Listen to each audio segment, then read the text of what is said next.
The Untouchables. Who were they and why they became the Untouchables? By Baba Sahib Ambedkar. Part 1. A Comparative Survey. Chapter 1. Untouchability among non-Hindus. 1. Who are the Untouchables and what is the origin of untouchability? These are the main topics which it is sought to investigate, and the results of which are contained in the following pages. Before launching upon the investigation, it is necessary to deal with certain preliminary questions. The first question is, are the Hindus the only people in the world who observe untouchability? The second is, if untouchability is observed by non-Hindus also, how does untouchability among Hindus compare with untouchability among non-Hindus? Unfortunately, no such comparative study has so far been attempted. The result is that, though most people are aware of the existence of untouchability among the Hindus, they do not know what are its unique features.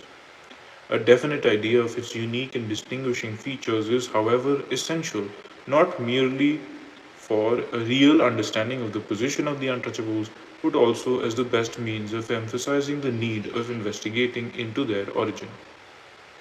It is well to begin by examining how the matter stood in primitive and ancient societies. Did they recognize untouchability? At the outset, it is necessary to have a clear idea as to what is meant by untouchability. On this point, there can be no difference of opinion. It will be agreed on all hands that what underlies untouchability is the notion of defilement, pollution, contamination, and the ways and means of getting rid of that defilement.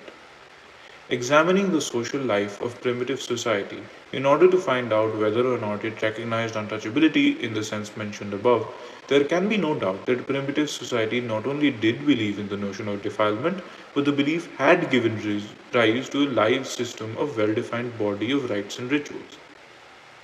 Primitive man believed that defilement was caused by 1. The occurrence of certain events, 2. Contact with certain things, and 3. Contact with certain persons. Primitive man also believed in the transmission of evil from one person to another. To him, the danger of such transmission was peculiarly acute at particular times, such as the performance of natural functions, eating, drinking, etc., among the events the occurrence of which was held by primitive man as certain to cause defilement included the following: 1. Birth, 2. Initiation, 3. Puberty, 4. Marriage, 5. Cohabitation, 6. Death. Expectant mothers were regarded as impure and a source of defilement to others.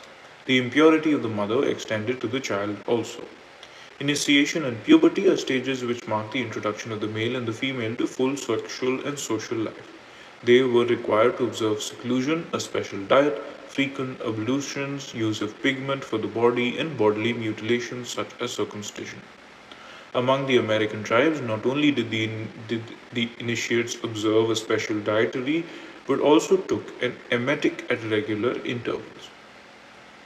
The ceremonies which accompanied marriage show that marriage was regarded by the primitive man as impure.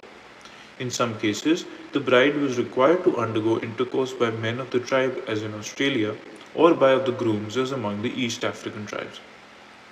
In some cases, there takes place the tapping of the bride by the sword by the bridegroom. In some cases, as among the Mundas, there takes place marriage to a tree before marriage with the bridegroom.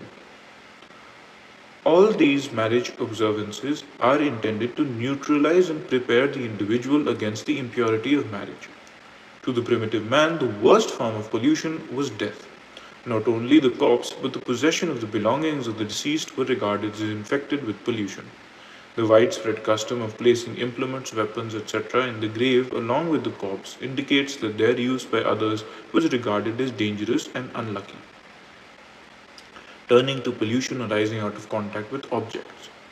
Primitive man had learned to regard certain objects as sacred and certain others as profane.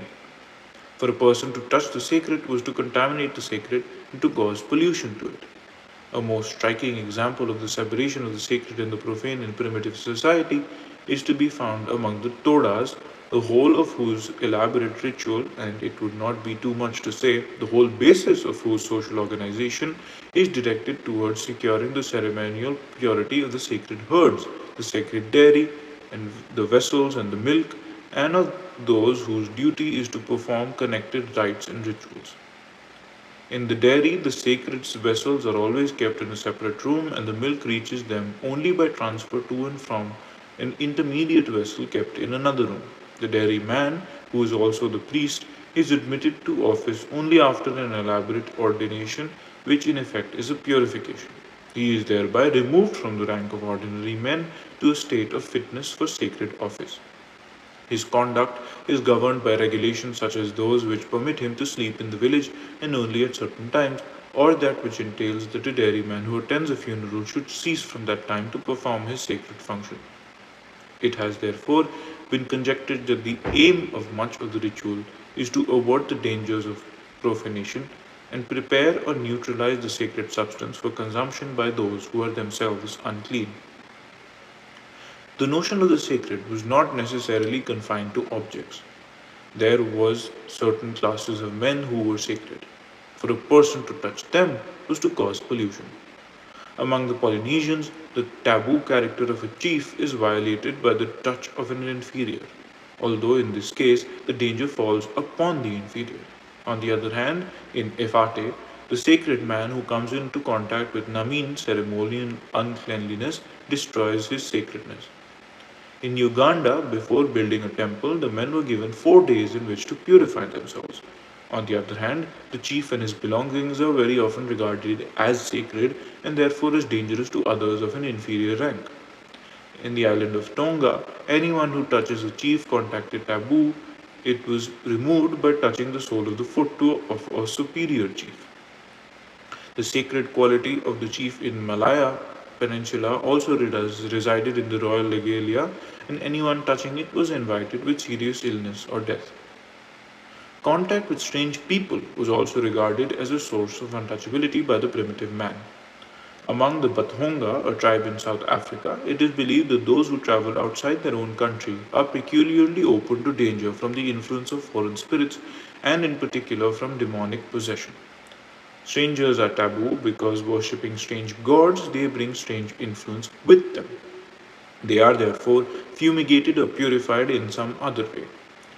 In the Dieri and neighboring tribes, even a member of the tribe returning home after a journey was treated as a stranger, and no notice was taken of him until he sat down. The danger of entering a new country is as great as that which attaches to those who come from thence. In Australia, when one tribe approaches another, the members carry lighted sticks to purify the air, just as the Spartan kings, in making war, had sacred fires from the altar carried before them to the frontier. In the same manner, those entering a house from the outside world were required to perform some ceremony, even if it were only to remove their shoes, which would purify the incomer from the evil which would there otherwise he might contaminate those within. While the threshold, doorposts, and lintel, important as points of contact with the outer world, are smeared with blood or sprinkled with water when any member of the household or of the community has become a source of pollution, or a horseshoe is suspended over the door to keep out evil and bring good luck. Of course, the rites and ceremonies connected with birth, death, marriage, etc., do not positively and unequivocally suggest that they were regarded as sources of pollution. But that pollution is one element among many others is indicated by the fact that in every case there is segregation. There is segregation and isolation in birth, initiation, marriage, death, and in dealing with the sacred and the strange. In birth, the mother is segregated. At puberty and initiation, there is segregation and exclusion for a period. In marriage, from the time of betrothal until the actual ceremony, bride and bridegroom do not meet. In menstruation, a woman is subjected to segregation. Segregation is most noticeable in the case of death. There is not only isolation of the dead body, but there is isolation of all the relatives of the dead from the rest of the community. This segregation is evidenced by the growth of hair and nail and wearing of old clothes by the relatives of the dead, which show that they are not served by the rest of the society, such as the barber, washerman, etc. The period of segregation and the range of segregation differ in the case of death, but the fact of segregation is beyond dispute. In the case of defilement of the sacred by the profane or of defilement of the kindred power by intercourse with the non kindred, there is also the element of segregation. The profane must keep away from the sacred, so the kindred must keep away from the non kindred. It is thus clear that in primitive society, pollution involved segregation of the polluting agent. Along with the development of the notion of defilement, primitive society had developed certain purificatory media and purificatory ceremonies for dispelling impurity. Among the agents used for dispelling impurity are water and blood. The sprinkling of water and the sprinkling of blood by the person defiled were enough to make him pure. Among purificatory rites were included changing of clothes, cutting hair, nail, etc., sweat bath, fire, fumigation, burning of incense, and fanning with the bough of a tree. These were the means of removing impurity. But primitive society had another method of getting rid of impurity. This was to transfer it to another person. It was transferred to one who was already taboo. In New Zealand, if anyone touched the head of another, the head being a peculiarly sacred part of the body, he became taboo. He purified himself by rubbing his hands on femroot, which was then eaten by the head of the family in the female line. In Tonga, if a man ate tabooed food, he saved himself from the evil consequences by having the foot of a chief placed on his stomach. The idea of transmission also appears in the custom of the scapegoat.